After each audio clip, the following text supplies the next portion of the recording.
We're about to dive into a turnaround so dramatic, it feels like it was ripped straight out of a Hollywood script. I mean, this isn't just a comeback story. We might be talking about the greatest comeback in all of human history. So, when you hear greatest comeback, what pops into your head?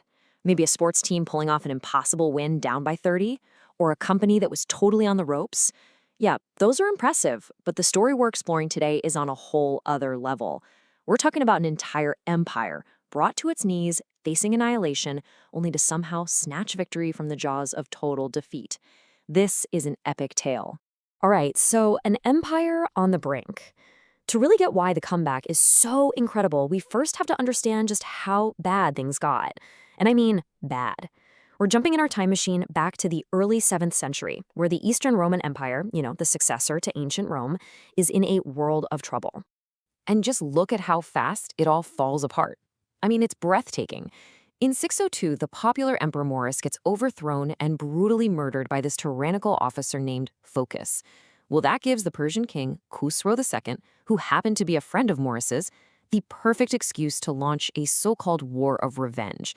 In just a few years, the empire is being torn apart from every direction. It's a total, unmitigated catastrophe. Just as you think the Romans are about to be completely snuffed out, praying for some kind of miracle, a hero emerges. A rebel army sails all the way from the North African province of Carthage, led by a man named Heraclius, and he's determined to save the empire. So when Heraclius arrives in Constantinople, the city guard immediately turns on Phocas and drags the tyrant before him. Heraclius, totally disgusted, asks him how he could have ruled so terribly, and Phocas just stares back and hits him with this line, "And will you rule it any better?" Wow, it's a chilling question, because as we're about to see, the challenge ahead is pretty much impossible. Okay, so a hero's disastrous start. With the tyrant gone, Heraclius is crowned emperor.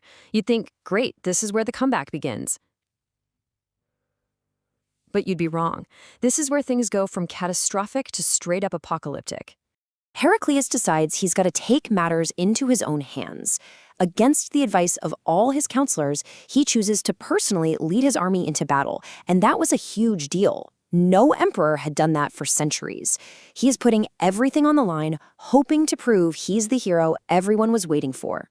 The year is 613 CE. The place is the city of Antioch. Heraclius gathers nearly the entire Roman army for one massive all-or-nothing battle against the Persians. His entire reign and the fate of the empire hinges on this single moment. And he loses. Terribly. His massive gamble was a complete disaster. The defeat at Antioch triggers a total unraveling of the empire, like a thread being pulled. Key cities fall one by one. The Persians capture Jerusalem, burn its churches, and, in a huge blow to morale, they carry away the true cross, Christianity's most sacred relic. The Balkans are completely seized by Slavs, and before you know it, the Persian army is camped right outside the walls of Constantinople itself. For Heraclius, this is rock bottom. He has failed. He's lost nearly everything, he's trapped in his own capital, and he's losing hope. But it is right here at his absolute lowest point that the entire story pivots. While Heraclius is trying to figure out what to do, he gets a letter from the Persian king, Khosrow. And this thing, it is, without a doubt, the ultimate diss track of the 7th century. Khosrow just rubs in every single loss, taunting him, basically saying it's only a matter of time before he comes for him personally. This letter pushes Heraclius right to the brink. And his reaction? He seriously considers abandoning Constantinople and moving what's left of the government back to Carthage. He's even started loading the ships. I mean, what do you do in that situation? Is it better to run away and live to fight another day, or stay and face what looks like certain destruction? Just as he's about to flee, the Patriarch of Constantinople, the head of the church, steps in. He brings Heraclius into the magnificent Hagia Sophia and makes him swear a sacred oath to never, ever abandon his people. Then, in an incredible gesture, the church offers up all of its gold and silver to fund one last army. This moment changes everything. A new resolve is forged. The strategy is no longer about survival, it's about attack. So, with a fresh war chest and a renewed sense of purpose, Heraclius begins preparing for the most audacious military campaign the Roman world had seen in centuries. This was it, the last impossible gamble. And get this, for 9 long years, while the Persians solidify their control over Egypt and the East, Heraclius trains. He meticulously studies old military manuals, especially those written by the great Emperor Maurice. He drills his men relentlessly, day after day, turning them into a lean, disciplined fighting machine. It's only one legion, his last, but they are absolutely ready. But of course, just as Heraclius launches his counterattack deep into Persian territory, his capital city comes under a massive siege. And the odds are just staggering: 80,000 attackers against a mere 12,000 defenders.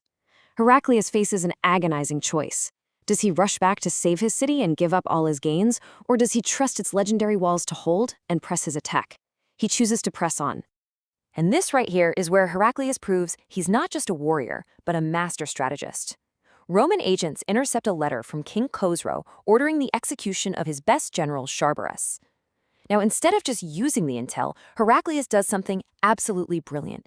He doctors the letter, adding the names of 400 other top Persian officers to the kill list. He then sends it to Sharbaras, who, upon reading it, thinks the king has gone mad and takes his entire army and simply leaves the war. In one genius move, the Persians lose their largest army. So it all comes down to this: the final battle, near the ancient ruins of Nineveh in the winter of 627.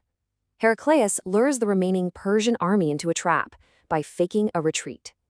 As the battle is raging, the Persian general challenges Heraclius to single combat. The emperor accepts. He charges forward and strikes the general down with a single blow.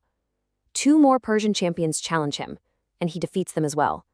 The Persian army, leaderless, completely collapses. The victory is total and absolute.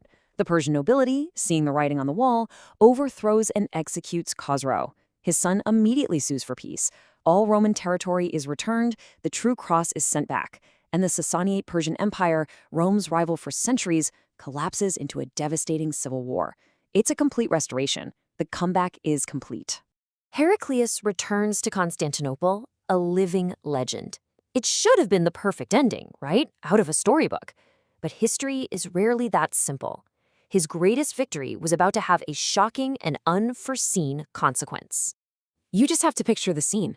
The people are lining the streets, weeping with joy. They're hailing him as the savior of their world. Had he died right then and there, his name would be remembered alongside Julius Caesar as one of Rome's greatest generals. The comeback was finished. And here is the final, bitter irony of this whole story. In achieving his total victory, Heraclius didn't just defeat the Sassanid Empire, he completely annihilated it. He removed Rome's historic rival from the geopolitical map, and in doing so, he created a massive power vacuum right on his doorstep. And into that vacuum stepped a new, unified, and incredibly powerful force emerging from Arabia, the Rashidun Caliphate, the first great Islamic empire. Fueled by their new faith, their armies would storm out of the desert, and in just a few short years conquer Syria, Palestine, and Egypt, the very lands Heraclius had just bled to win back. And this leaves us with a truly fascinating question to ponder, doesn't it? Heraclius saved his empire from one existential threat, only for his very success to pave the way for another. It forces us to ask, can a victory be so complete, so total, that it inadvertently creates the conditions for an even greater, more permanent defeat? It's a wild thought to end on.